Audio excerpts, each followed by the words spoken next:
Ayun mga karakos, welcome back po muli dito sa aming channel. Magandang araw po sa ating lahat. Kamusta po? So another day and another finished project po mga karakos. Meron tayong naging project dito sa Lumina Homes Phase 6. Isang Armina unit na isang improve unit po. Kapag turn over po sa inyo yung mga ganyang unit, meron na po siyang tiles sa floor area. May 3 bedroom, ceiling. At yung ibang part po ng wall and ceiling ay may pintura na. Ayun mga karakos, may pinagawa po sa atin si client dito. Electrical, plumbing, proposed extension, roofing, overall paint, overall tiles, and accessories installation.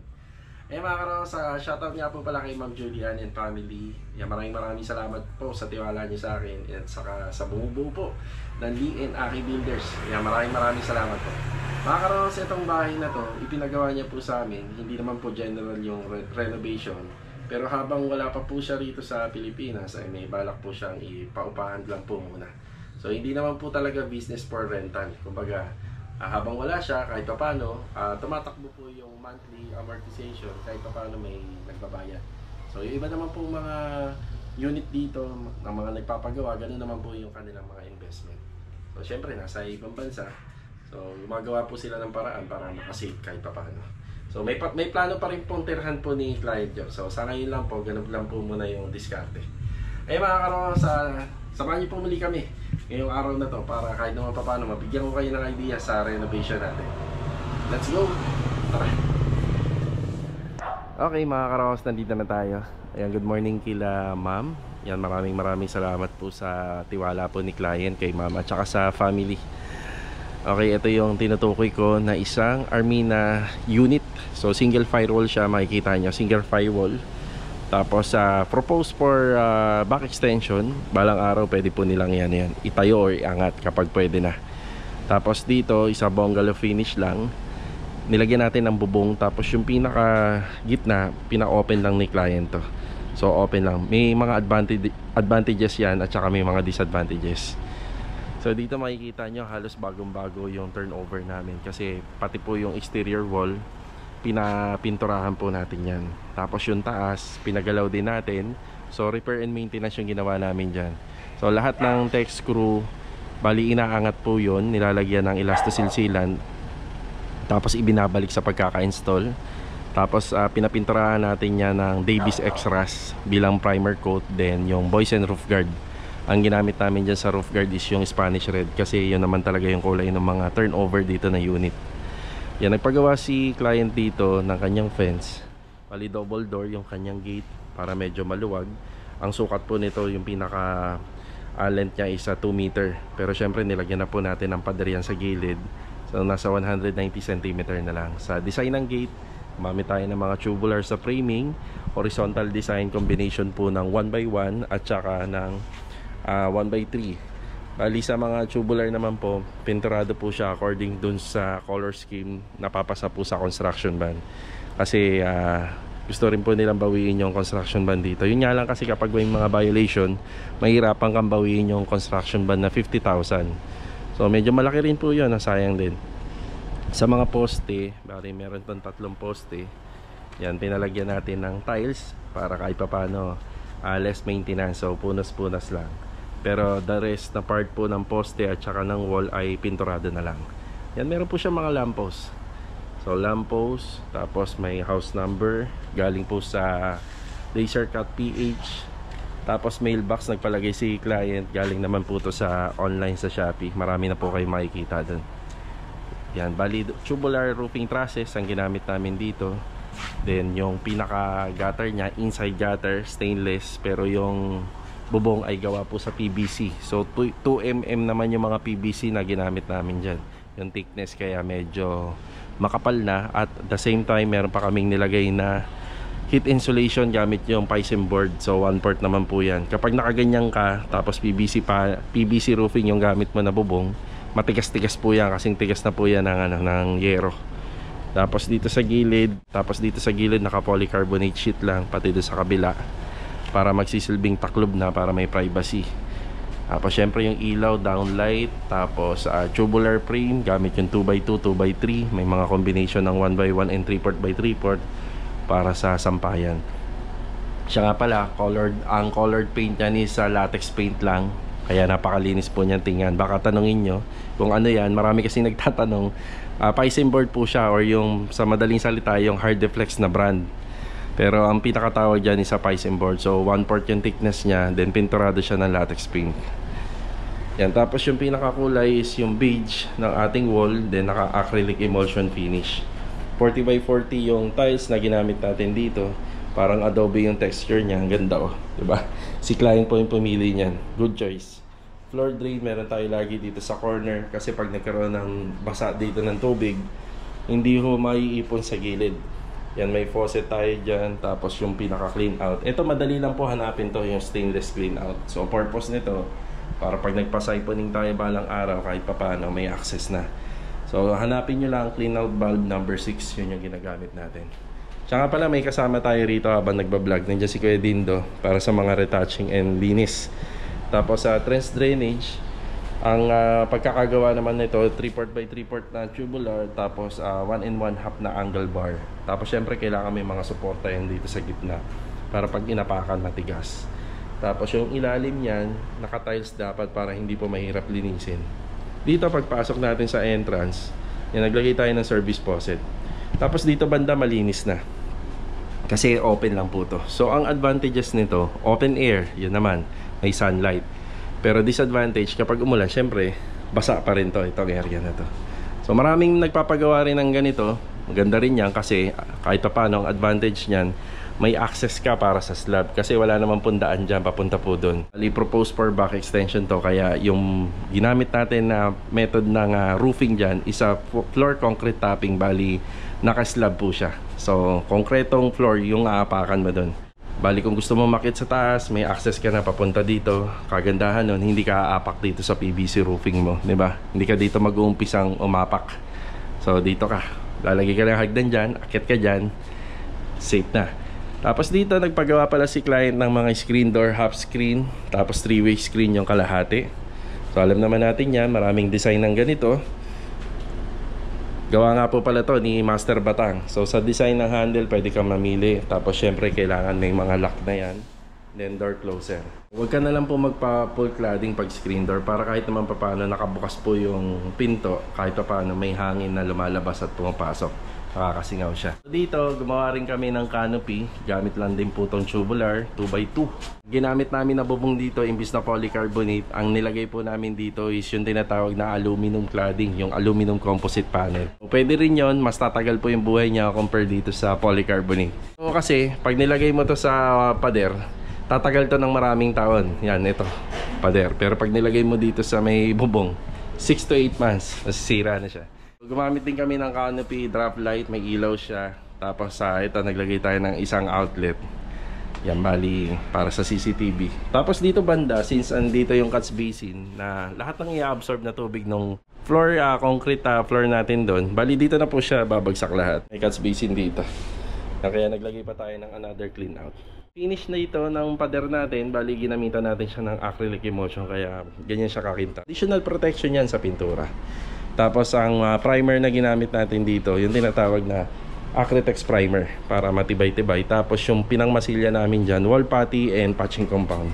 Syempre nandito na siya sa pinaka-exterior part ng area dahil open. Ito rin, yan. Ganun yung ginamit natin. Pero pagdating na dito, yung talaga hindi naaabuti ng tubig, pwede na tayo mag-skim coat dyan. Tapos binuhay lang namin yung kulay ng ating mga sunblast design. Kung nahihirapan po kayong maghanap ng color paint, ang pinakamadaling diskarte lang po, yung unang existing na color, bakbakin nyo lang yon. Ito, bakbakin nyo to, dalhin nyo sa paint center. Dito naman po sa living space, yan, nagpapalit po si client dito ng tiles. Ayan, kagaya na sabi ko sa intro, si Armina, ang turnover niya sa client, meron na po siyang existing paint na white, tapos meron na pong tiles yung pinaka floor area niya. Sa taas lang ang wala, pero may 3 bedroom. So ang isa sa mga pinabago ni client dito, pinarenovate niya po yung naka-tiles na naka-install dito. Pinapalitan niya ng bago, pero halos same color lang. So ang tawag po dito yung mga ivory tiles na 60 by 60 glossy, double coated. So hanggang diyan po yan sa may back area. Tapos nagpa-general rewiring po siya ng ating breaker. So bagong breaker na po to. Ang hindi lang po na isama sa renovation dito, itong pinaka living space na ceiling. Nakikita nyo, medyo hindi proportion yung pinaka pagkaka-divide ng distance ng mga ilaw, kasi inabutan na po natin yung receptacle and wiring, nandyan na po siya. Pero kapag titirhan na ni client to at kung babawiin niya na po sa magre-rent, bali papagawa niya po yung ceiling dito. So finishing paint ang mga ginawa din namin dito overall. Tapos aside doon, yung pinagawa niya yung extension niya, pinabaklas niya tong part ng area na to, tsaka dito. Hindi niya na masyadong ginastasan tong area na to. Itong area ko kasi na to, nakasetup to para sa bar counter. Yan, nandito dati yung pintuan, tapos may bintana dyan. Tapos ito, purong pader to na pinabaklas po ng client sa amin para magkaroon ng wide expansion. Tsaka po pala sa mga demolition, sukatin niyo po ng 3 meters. So 3 meters, wag ka na po lumagpas doon para safe po yung bahay. Para syempre, ito po kasi is concrete reinforced ang pagkakagawa ng mga ganitong bahay. So sa lahat ng pader niya naman, kaya matibay ito, ay gawa po lahat sa buhos. Imagine niyo na lang, itong bahay na to buong poste. Wala po siyang hollow blocks. So ito yung isa sa mga ginawa na naming extension part. Pagdating dito, dito niya ilalagay yung dining space niya. May ilaw tayo na isa dito, tapos naka PVC panel. Ang pinaka edge niya is yung cornisa. Yan, cornisa po siya. Ito PVC panel. Yan. Pakalinis. Tapos sa pintura na ginamit namin dito, ito yung tinatawag na semi-gloss latex by Boysen, na hinaluan po namin ng acrylic black para kahit naman papano hindi siya magiging dilaw. Tapos nagpagawa po si client dito. Yan ang aluminum cabinet. So ito po yung aluminum cabinet na to ay tinatawag na composite panel, yung pinaka board niya. So lagi ko sinasabi sa vlog, yung ganitong klaseng pinto, kung gusto mo mas malinis tingnan yung cabinet mo, yan, mas maganda po yung ganyang klase, EPC. Pero kung gusto mo nakikita yung laman, pwede naman po kayong magpa-smoke glass. Yan, Technogas, ginamit ni client, range hood. Ayan, single motor. Tapos sa Technogas din para naman po sa cooktop. Ito mga karos, kapag uupa ka rito, halos panalong-panalo ka na. So may mga storage ka na. Magiging malinis po yung, lagi po magiging malinis po yung area kasi kita nyo naman, may storage na. Tapos cooktop, nasa ilalim po niyan is yung pinakasaksakan niya. Tapos magbabypass na lang papunta rito yung tangke. Yan, meron na rin po itong mga pull-out basket. Lagayan ng mga kutsara, tinidor, lagayan ng baso at lagayan ng pinggan. So sa maintenance naman ng ating kitchen sink, medyo maluwag-luwag pa, kita nyo naman dito sa ilalim. Diba? So dito banda sa part na to, pwede mo ilagay dyan yung sunroof, yung ibang part ng stocks sa mga sabon, panglaba, panglinis. Tapos dito naman banda sa dulo, additional pa na pull out. Yan, lagayan ng mga ketchup, anything na pwede mo ilagay dyan. Tapos lagi tayo naglalagay ng ilaw sa ilalim po ng kanyang overhead cabinet. Tricolor po to. Ayan o, tricolor. Diba? Tapos si client, gusto niya po sana daw na yung washing machine nandito sa loob. So naglagay tayo ng space dito. May faucet supply na po yan. Tapos saksakan. Tapos yung release ng tubig nandito na. Yan, dito, 4 na pin light. Naglagay pa rin tayo ng exhaust fan kasi wala naman pong bintana dito. Kaya bukod lang po yung pintuan. So makakatulong po din si exhaust fan na kahit papano i-release niya yung init bukod pa dito sa range hood na nakakabit. Tapos dito banda, makikita natin sa ilalim ng staircase, naglagay po tayo ng isa pang color combination shade, which is yung seal gray. Kasi kung more on puro puti lang, ang nakikita natin, medyo boring siyang tingnan eh, kulang. So since wala namang pinagawa kasi si client dito, yan na po yung ginawa natin. Ang pwedeng gawin dito balang araw, pwede dyan TV console. Yan, TV console dyan. O kaya nandyan yung sopa, dito nakalagay yung TV area. Nagpagawa nga rin po siya ng screen.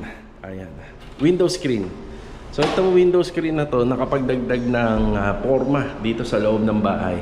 So kita mo yung bintana nagkaroon po ng forma dahil sa aluminum frame na nilagay nila Master Batan. Tapos yung uupa rito, kortina na lang po yung dadalhin. Kita nyo, meron na po siyang curtain rod. So lahat ng window may curtain rod. Diba? Naging maporma na.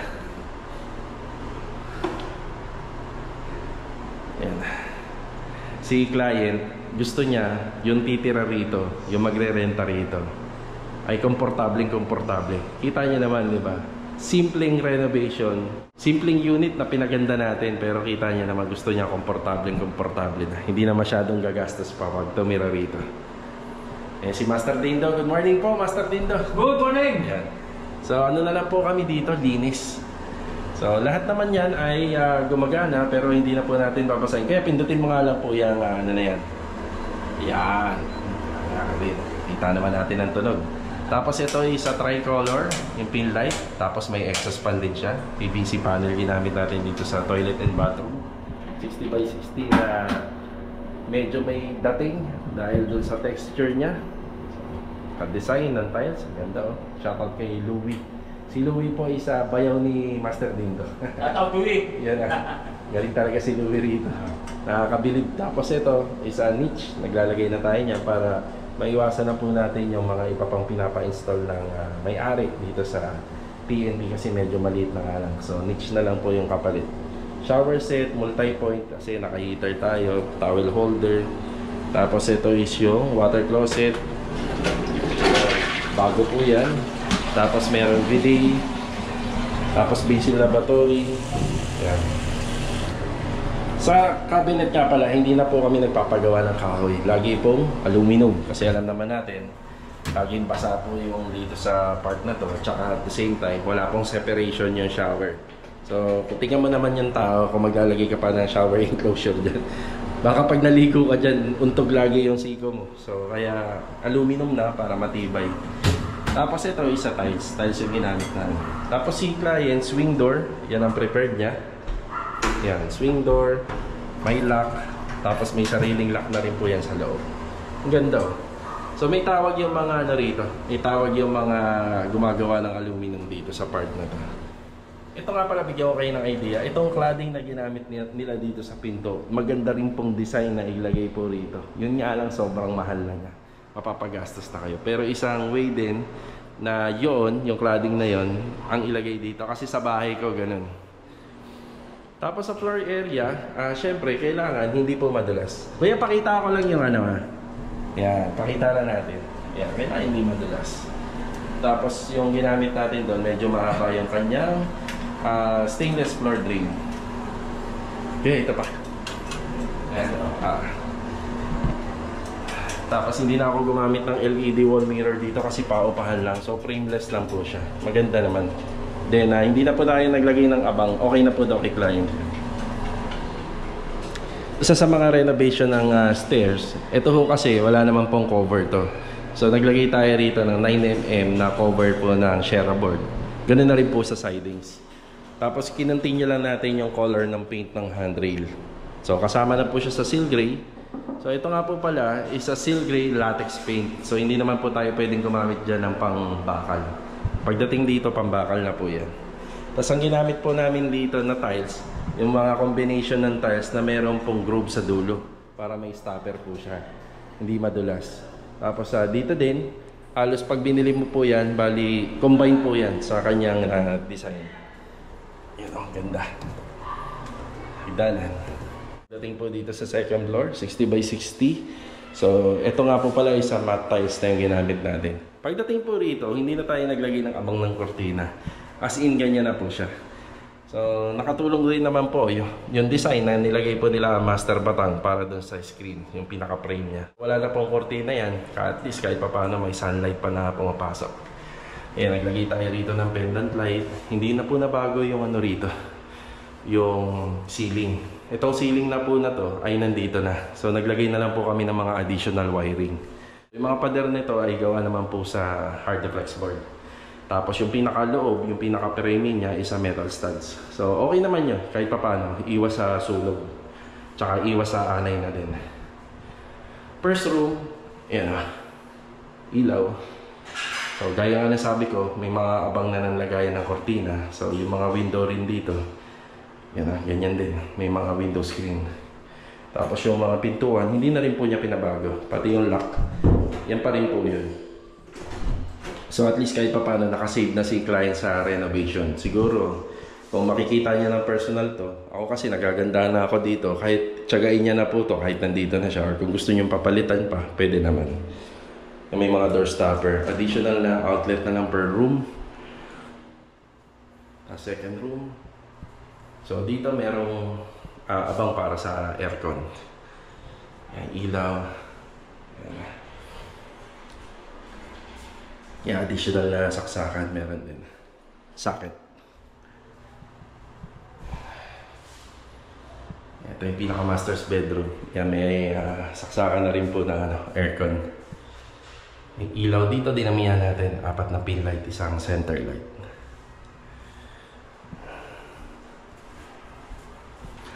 Ayan mga karos, nagpapasalamat ka po pala ako kay ma'am, kay client. Kasi kahit paano pinaganda niya po itong bahay niya.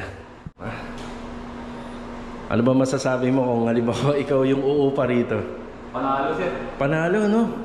Sana, yung upa, ayos. Maganda yung bahay. Kaya nga eh. So isa sa mga minsan pinipili na magre-rent kapag ka ganito. Siyempre may mga nagpaparent na mag-partner lang. Tapos meron naman makakahanap ka, grupo sila. Kasi makikita mo ang kwarto 3 eh. Siyempre kapag ka uupa rito 2 tao lang, hindi naman po masyadong enough po yun. Kasi 3 yung 3 yung kwarto. Malamang kung mapapaupahan to, baka isang pamilya.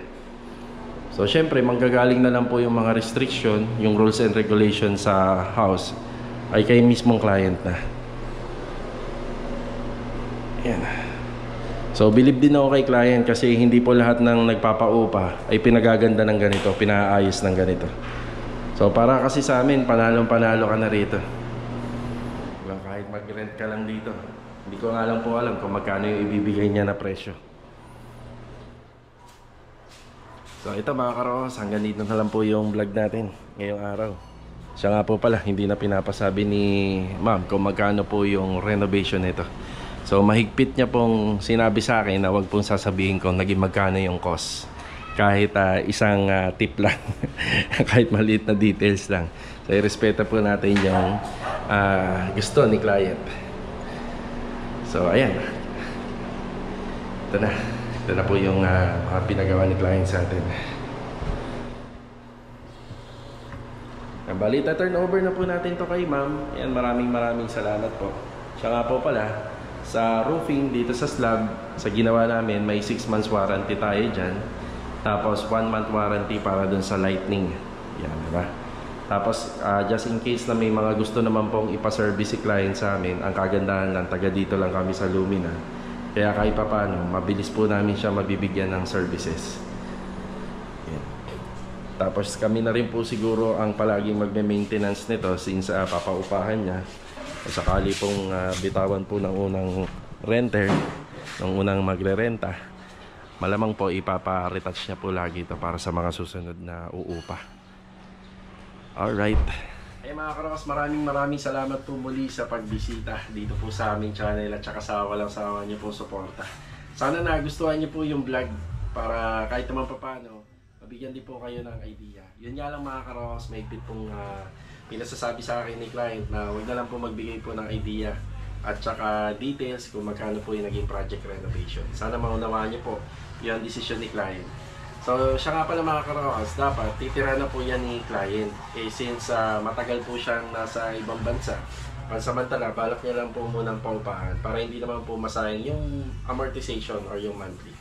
Bali ang mag-handle na po ng bahay, kami po ni Mrs. dalawa kami. So sa mga gustong umupa, panigurado naman po ang pipiliin po nila Mrs. niya, yung mga malalapit lang po rito para madali pong ma-accommodate at saka maasikaso.